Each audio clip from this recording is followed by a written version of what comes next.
राधे कृष्णा दोस्तों। गंदी आदतों को छुड़ाने के लिए उनका त्याग करना ये तो बाहरी साधन है। जैसे ब्रह्मचर्य में रहना है तो गंदी चीज़ों को देखना ही मत या उसको हटाओ, या जैसे हमें मीठा खाना छोड़ना है तो मीठे को देखो ही मत। ये सब बाहरी साधन यानी जबरदस्ती है, ये वास्तविक नहीं है। वास्तविकता तो वो है जब मीठा आपके सामने हो और आप में कोई रुचि खाने की ना हो। आप कहो कि अरे अब इसमें कोई दिलचस्पी नहीं है, और ये तभी होगा जब वो दिलचस्पी, वो मीठापन कहीं और लगने लगेगा। और संसार में सबसे मीठा है प्रभु का नाम। खूब नाम जप कीजिए, फिर एक दिन देखिए, चाहे कितने भी अश्लील चित्र आप देखो, पर आप अपने वीर्य को नष्ट नहीं करोगे, क्योंकि तब आपकी उसमें रुचि ही नहीं रहेगी। ये तो बस हम एक उदाहरण दे रहे हैं। आप नाम जप से कोई भी गंदी आदत वास्तविक रूप से छुड़वा सकते हैं, तब आपकी उसमें रुचि या इच्छा ही नहीं रहेगी। ठीक ऐसे ही जब आपको प्रभु प्यारे लगने लगते हैं, तब सारे इंद्रियों के भोग अपने आप नष्ट होते जाते हैं।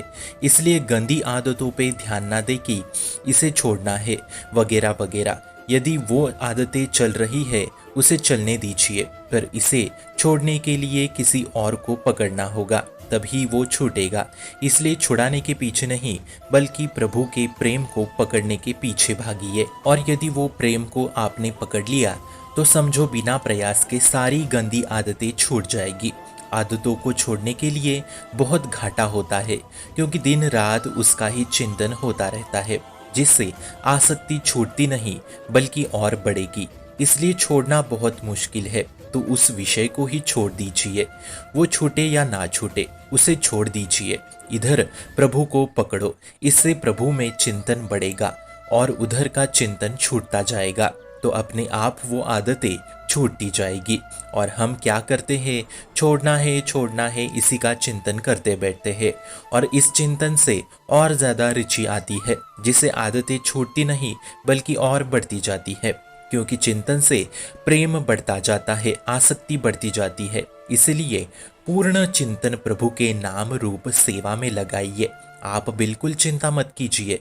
छोटी छोटी कैंची से कब तक काटते बैठोगे आप? हमारे प्रभु के पास सुदर्शन चक्र है, जो एक क्षण में आपके पापों पे वार करेगा और आपको धर्मात्मा बना देगा। इसलिए प्रभु के चिंतन पे महत्व दो। हम गंगा यमुना की कसम खाते हैं और कहते हैं कि कल से नहीं करेंगे, पर हर तीसरे दिन हम फिर वही करते हैं। इसलिए कोई कसम खाने की जरूरत नहीं है, बल्कि खूब प्रसाद खाइए और नाम जप करिए। फिर आदतें ना छूटी तो बताना, अपने आप आदतें छूट जाएगी।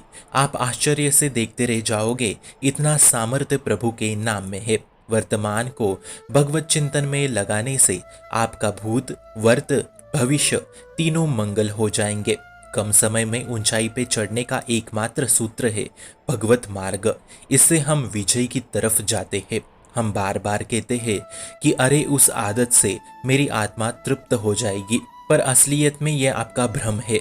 आत्मा केवल और केवल भजन से ही तृप्त होती है, किसी और इंद्र भोगों से नहीं। सारा खेल मन का है। मन आत्मा में लगा तो आप जीवन मुक्त होंगे, मन इंद्रियों में लगा तो आप पुनर्जन्म प्राप्त होगे। पुनरूपी जननम पुनरूपी मरणम पुनरूपी जनति जट्रे शरणम। जब हम चिंतन के लिए प्रयास करते हैं, तब ही प्रभु की कृपा बरसती है। जब बच्चा खिलौनों के साथ खेलता रहता है, तब माँ काम में व्यस्त रहती है, पर जब उसे भूख लगती है तब वो रोने लगता है, तब माँ भागी भागी आती है। ठीक इसी तरीके से जब आप संसार माया के विषय भोगों में खिलौनों से खेलते रहते हैं, तब तक प्रभु आपकी तरफ देखते तक नहीं, पर जब आप उनको पाने के लिए रोओगे, तब वो दौड़े दौड़े आपके पास चले आएंगे। और जब वो आते हैं, तब एक आंधी से आपके सारे काम, क्रोध, लोभ, मोह, मद, मत्सर नष्ट करते हैं।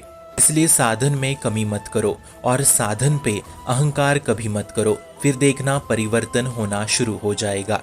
निश्चिंत होके चिंतन में लगे, इससे सारा काम बन जाएगा। पर ईमानदार से चलिए। आप विषय सेवन से विरक्त होके प्रभु को पुकारोगे तो आप देखेंगे प्रभु आपके समक्ष होंगे। मित्रों, इस वीडियो का सारांश यही है कि हम विषय छोड़ने के चिंतन में ना फंसे। हम प्रभु को प्राप्त करने की चिंतन में फंसे तो सारी गंदी आदतें अपने आप छूट जाएगी। शुभम भवतु कल्याणमोस्तु। भक्ति का प्रसार करने हेतु इस चैनल को अपने मित्र और परिवार संग शेयर जरूर करें और भक्ति दृढ़ करने हेतु इस चैनल को सब्सक्राइब करना ना भूले। राधे राधे।